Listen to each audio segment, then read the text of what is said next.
The basement of a lab building at SUNY Albany smells like wet fur, bleach, and cheap anesthesia. It's 1970. On a steel table lies a sedated chimpanzee named Sarah. A man in a white coat leans over her with a cotton swab soaked in bright red, odorless dye and dabs a small wet circle right above her eyebrow. She doesn't feel it. She won't know it's there until she wakes up.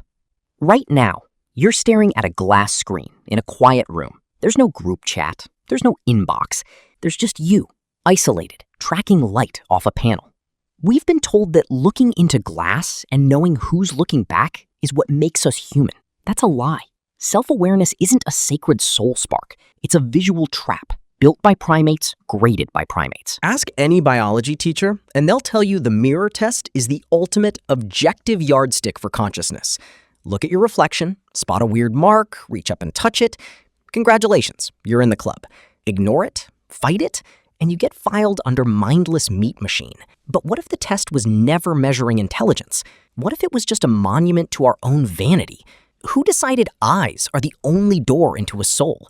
And why is the guy who built this whole system still fighting, decades later, to keep the club exclusive? For decades, gorillas bombed the mirror test.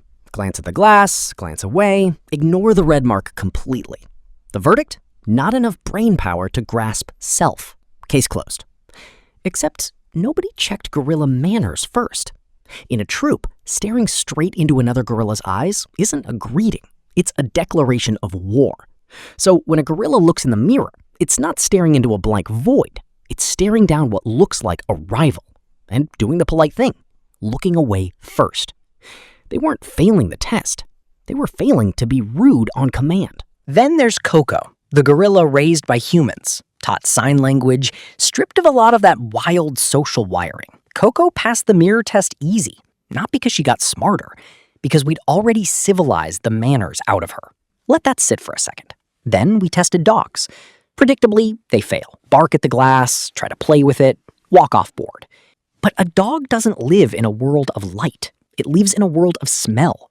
The nose runs the show. The eyes are just backup. So a researcher named Alexandra Horowitz built what's basically a smell mirror. Canisters of dog urine, some untouched, some spiked with a tiny extra scent, a chemical mark built for the nose instead of the eyes. The dogs spent way more time on their own altered scent than their normal one. They knew exactly what me was supposed to smell like, and they clocked the second me got tampered with, which is completely wild. But the real breaking point happened in a fish tank. In 2019, researchers took a 4-inch Blue Streak cleaner wrasse, brain the size of a grain of rice, dropped a mirror in its tank, and injected a tiny gel mark on its throat, somewhere it could only ever see reflected back. The fish swam to the mirror, stared at its own throat, then dove straight to the gravel and scraped the mark clean off the bottom of the tank. Gold standard. Passed clean. And the reaction from the top of the field wasn't celebration, it was denial.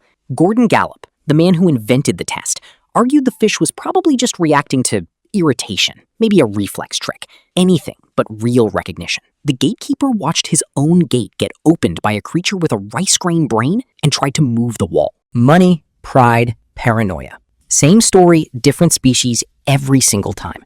Now, leave the tanks behind for a second. Head to Palo Alto, late 2000s. Engineers at early social platforms have a problem. People sign up, then they leave. The apps feel empty, quiet room energy. An engineer named Justin Rosenstein helps push through a tiny design change that ends up rewiring a generation's nervous system, the red notification badge. Before that, updates were subtle, easy to skip past. The red dot changed the math completely.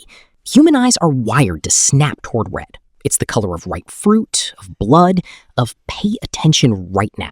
So when that little circle lands on your icon, your thumb moves before your brain finishes the sentence. I should check that. Look at what's actually happening. The algorithm paints a digital red mark on your virtual forehead. You look into the glowing glass, spot it, and twitch to scrape it off. Exactly like Sarah in that basement. Exactly like the gorilla. Exactly like the fish on the gravel. Except nobody's proving your consciousness here. Something else is grading your compliance. There's a tragic irony in how we draw these lines. Sarah, The chimp who proved her mind was worth respecting by touching that red dot spent the rest of her life in a cramped concrete cage, poked, tested, isolated, over and over in the name of proving she was like us. We validated her mind, then broke her spirit anyway.